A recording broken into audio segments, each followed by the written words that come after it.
his team was a year ago. So I want to make sure that's very clear. We are all on board and moving forward with a fully operational. We will be more ready than ever before for this season. Thank you, sir. Very much. Please, Doug. Well, thank you, Mr. President, and thank you, Secretary Rollins, for the partnership that we have between the U.S. Forest Service and the Department of Interior.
funding. But we all know from the past that FEMA has failed thousands, if not millions of people.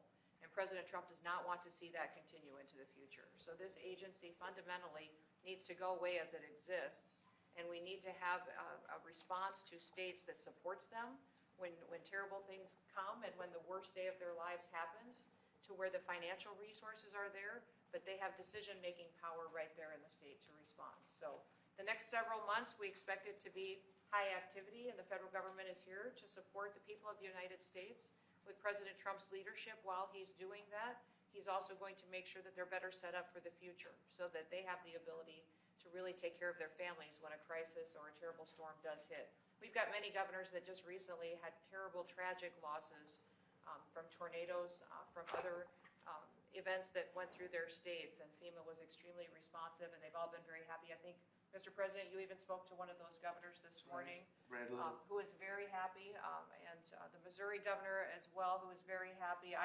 As soon as something happens in their state, I'm in direct communication with the governors to make sure they have what they need, but also making sure that they have the ability to make decisions to respond to the people that live in their states.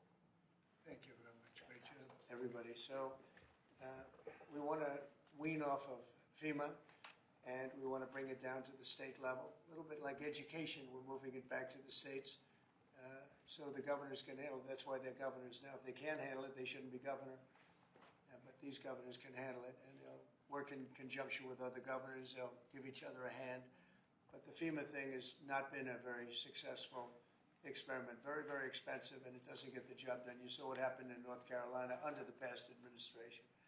And when we got in, we did a great job for North Carolina, brought it back, but it was a disaster, FEMA. And it has not worked out well. It's extremely expensive.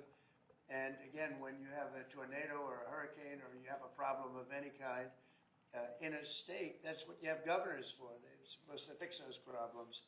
And it's much more local, and they'll develop a system, and I think it'll be a great system. And also when it comes to forest fires.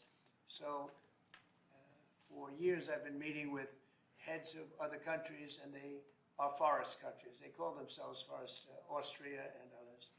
And they say, we're a forest nation, we live in a forest, and they don't have forest fires. And in one case he said, you know, our trees are much more flammable than California, but we don't have forest fires because we clean the floor, we sweep the floor of leaves, of dead debris, of trees that fall, because after 18 months, a tree is like it's like tinder wood, and it goes up, it virtually explodes. Well, we don't take the trees out. California is a disaster, what they've done in California. They don't do anything. And if you did, you almost would not have forest fires, and you could say in theory, you shouldn't have any forest fires. And we spend billions and billions of dollars a year because people don't clean the forests, and we're going to clean the forests. We're going to start cleaning them. We're going to get rid of dead wood. The environmentalists say, oh no, let it regenerate. It doesn't regenerate. It just sits there and it usually catches fire. And we're going to have a whole new system, and it's called forest management. And if you look at some of these countries in Europe and other places that literally live in forests, very flammable forests, and they don't have problems. And they call me, they don't even know how it's possible that we can have the fires that we have. And the people behind me know that very well, and we're going to start working on that system. And we're going to save a lot of trees. We're also going to cut down trees and replant new trees, and that whole industry is going to be growing because we don't need the help of anybody. We have just about more, or as much, but more than almost anybody else in terms of lumber and wood. So we're going to be doing some great work having to do with forest fires. It's going to start effective, really it started a few months ago, and it's forest management. And Doug, I think you're really the head of that. Interiors, I guess you're the largest landlord perhaps anywhere in the world, I understand. That's a nice position. You may want to just give a few words on the cleaning of the floor of the forests. Well, happy to do that. And of course, as President Trump had said, yes, between Interior and Forest Service, it was just part of USDA, 700 million acres of surface area, much of that is in forest land. That is a tremendous resource. It's part of America's balance sheet. When we let it burn, then we actually have to spend money coming through FEMA and other places. So we spend taxpayer dollars cleaning up a mess that could have been prevented. Under President Trump, when we get back into the timber business, which up to 30 years ago, we were one of the great timber producers in the world. Communities thrived in these rural communities. We had lumber mills, we had manufacturing, we had furniture makers in this country. All of that went away when we stopped harvesting our own timber. And today we import about as much timber as we used to harvest ourselves. If we can get back in the timber business, that can help on the balance of trade, reduce imports from foreign countries, and have American jobs. But to make that all happen, again, under President Trump's leadership, we have to get back in the timber business and get back in the game. And when we do that, we have to make sure that we're doing prevention, not just fighting fires after they all get out of control. And so again, working with OMB and others to make sure that we've got the budget for doing the prevention work and the forest management upfront, reduces the expense and the cost on the back end of fighting these massive fires. But again, coordinating across all of our 5 different major firefighting groups today, it's like having 5 generals in the field. They may have different strategies and different tactics. They even had different pay levels. Brooke and I are working to make sure that regardless of which service and branch that you're in, that you're going to have a similar pay, that we're going to have everybody equipped with the right technology to protect them when they're out in the field. Just basic stuff that they don't have today that we were giving our military 20 years ago in terms of, and then using technology to be able to identify fires when they first start. I mean, with infrared, satellite, drones, I mean, there's technology where we can pick out a fire when it just barely begins and it costs us nothing to put it out, versus when it scales up and becomes these massive fires that endanger communities, lives, and our firefighters. So President Trump, of course, has got a common sense strategy. He's empowering all of the leadership that's standing up here today for us to go get this job done. It's going to get America back in the timber business. We're going to put out fires when they're small as opposed to when we can't control them when they're large. And we're going to have revenue coming into the federal government from those timber sales, as opposed to those timber leases to the private companies, as opposed to revenue going out through FEMA after the fact when we're cleaning up a mess. So the whole thing makes complete sense. And Brooke and I and Christy and Russ, we're all excited to go out and implement the president's vision. And we have some of the best timber anywhere in the world, and we don't use it. We've freed it up. Lee Zeldin's done an incredible job in that regard, from environmental restrictions that are ridiculous. And a lot of it's been freed up. The rest of it's being freed up. Some areas will continue to protect, but we're going to be freeing up most of it. And again, we have some of the best in the world. And when I hear you say that we lost more in fires than we produce, is so crazy, because we shouldn't lose very much at all. I mean, I could say we shouldn't lose any if it was perfect, but it should not be ever like what we've seen. We're sending billions of dollars to California all the time, because obviously in California they are not doing a good job in any way, shape, or form, any other thing either. So with that, I'm heading to Fort Bragg right now. I think the helicopter's landing as we speak. But if you want, we'll take a few questions. Mr. President, will you invoke the Insurrection Act to deal with the situation in California? If there's an insurrection, I would certainly invoke it. We'll see. But I can tell you, last night was terrible. The night before that was terrible. We have, as you've seen, it was on most of your networks, people with big, heavy hammers pounding the concrete and pounding curbs, pounding it, breaking up, and handing these big chunks of concrete to people. And they were taking that concrete, going up on bridges and dropping it into the roof of a car. They were throwing it at our police. They were throwing it at our soldiers that are there. And we got it stopped, and we have them in custody right now. Look, if we didn't get involved, right now, Los Angeles would be burning, just like it was burning a number of months ago with all the houses that were lost. Los Angeles right now would be on fire, and we have it in great shape. We're not playing around. How will you determine whether or not there is an insurrection? Well, you'll take a look at what's happening. I mean, I could tell you there were certain areas of Los Angeles that you could have called it an insurrection. It was terrible. But these are paid insurrectionists. These are paid troublemakers. They get money. And when you take a look at what they do, where they show up, and everyone's saying, what's he doing? He's pounding the curbs. This one guy's pounding the curb, breaking the curb, and handing big pieces of granite. In some cases, it's granite and concrete to other people. And they're running out with it. And then we watch the other people and they try and throw it into the face of the soldiers, throw it into the face of the police, and they hurt some people very badly. They go up on bridges, they drop it down on the cars as the cars are moving. They're not breaking the curb because they're doing a demolition service. They're breaking it to hand out to people as a weapon. It's bad stuff. I've never seen that before. Mr. President, how soon do you want to see FEMA eliminated? And what's your message to the governors about how much more of an expense is going to fall to states? Yeah, well, it's not going to be so much the states. We're going to give out less money. We're going to give it out directly. It'll be from the president's office. We'll have somebody here. Could be Homeland Security, but we're going to give it out through a method where it's given out.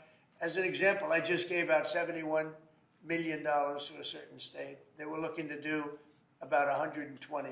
They were very happy with the 71 million. We did a little cutting, and they were very happy with it. So we're going to do it much differently. We think after this, Christy, I'd say after the hurricane season, we'll start Yes, sir. You phasing set it up out. a FEMA council over the next couple of months. We'll be working on reforms and what FEMA will look like in the future as a different agency, as under the Department of Homeland Security to the President's vision.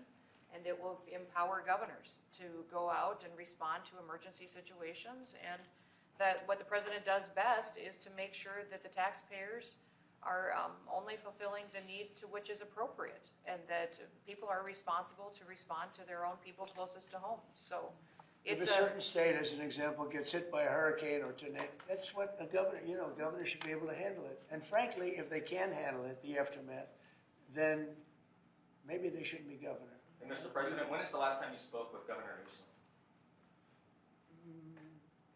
A day ago. Called him up to tell him, got to do a better job. He's doing a bad job, causing a lot of death and a lot of potential death. If we didn't send out the National Guard, and last time we gave him a little additional help, you would have, Los Angeles would be burning right now. Los Angeles would be not a lot different than what you saw take place in California and Los Angeles just a little while ago. And, you got to remember, we have the Olympics coming. And we don't want people looking at Los Angeles like it would have been. It would have been bad. Last night, they had total control. If we didn't have the military in there, the National Guard, and then we also sent in some Marines, we had some bad people. We have people, they look in your face and they spit right in your face. They're animals. And these are paid insurrectionists. These are paid troublemakers. They're agitators. They're paid. Do you think somebody walks up to a curb and starts hammering pieces out, has all the equipment necessary, and starts handing it out to people to use as a weapon? These are paid insurrectionists or agitators or troublemakers. You can call it whatever you want. And we ended it, and we have in custody some very bad people. Some very bad people. Mr. President. Did you see the guy throwing the rocks at the police cars as they went by and crushing their windows and endangering our police? We're not going to let that happen, yeah. Pardon me. Mr. President, on those Marines, Governor Newsom has described them as political pawns.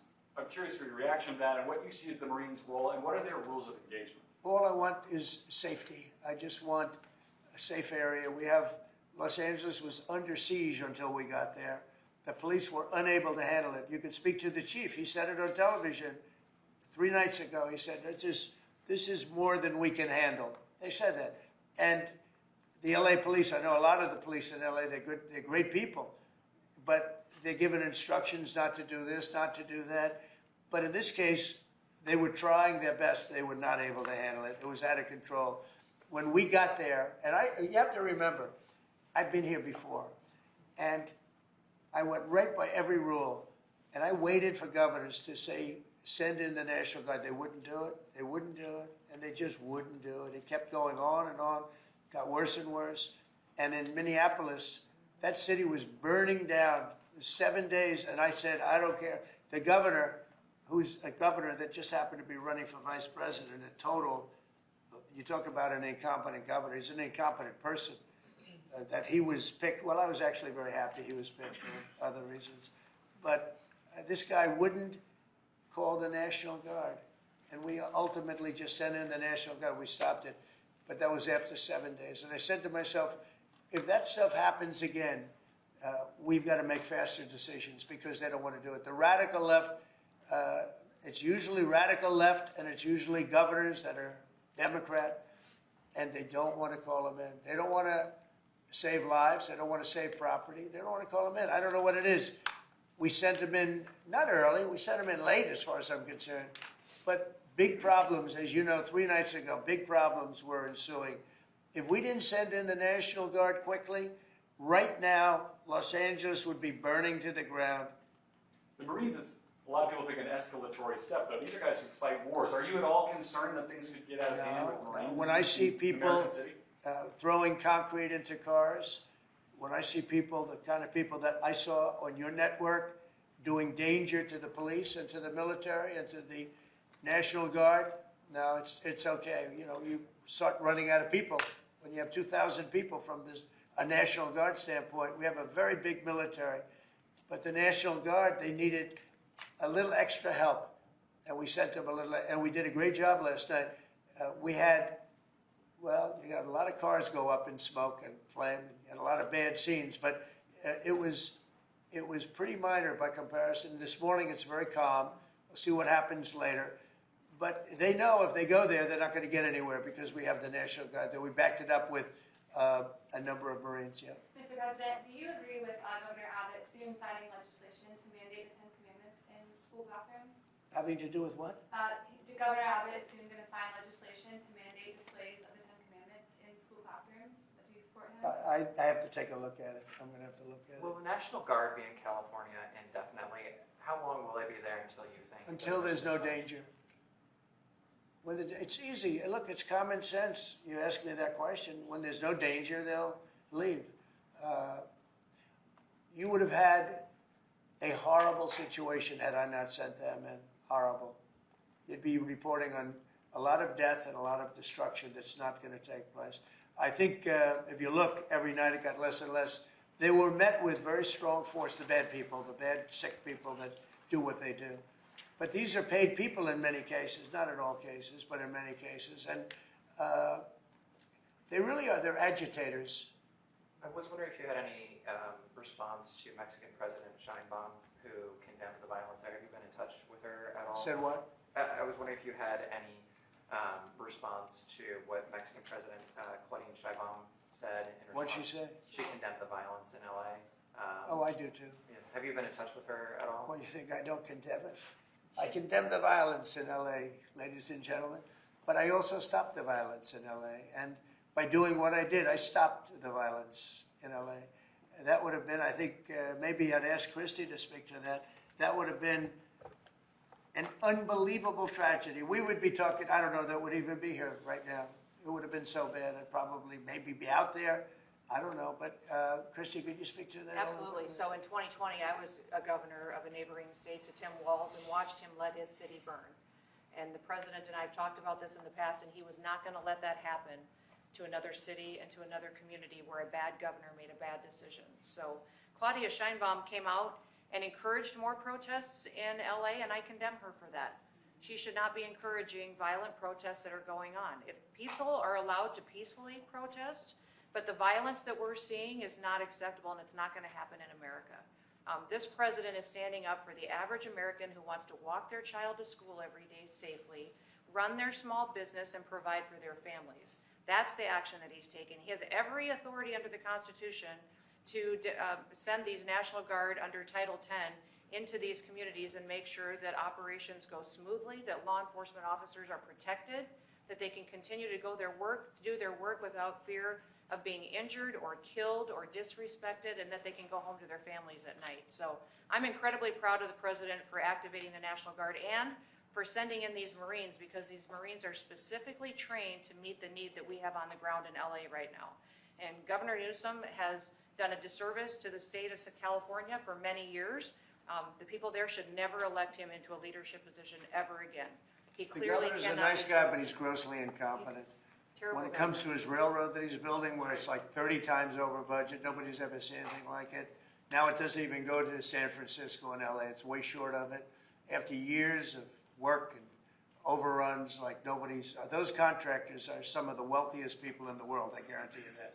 Because that money goes to those contractors. They just did a number on the wallet of the people of California. That train, you should look at that train. That is the greatest. I've never seen cost overruns. I've seen cost overruns and great incompetence over my life. I've never seen anything like that. Mr. President, these protests obviously started in reaction to these large-scale ICE operations in Los Angeles. Should people expect to see similar operations in the rest of the country? Yeah. And will similar protests see Yeah, similar response? as you know, we're moving murderers out of our country that were put here by Biden or the auto pen. The auto pen really did. I mean, the people, whether it's Lisa Monaco or whoever operated the auto pen, these are criminals. The people are criminals that allowed these criminals into our country. And I don't think that Biden knew what the hell he was doing. I don't think he even knew about it. But when they opened up our borders for the whole world to come in, yeah, we're going to get them out. We're getting them out. We're starting to get acknowledgement from the courts that, you know, there's a system.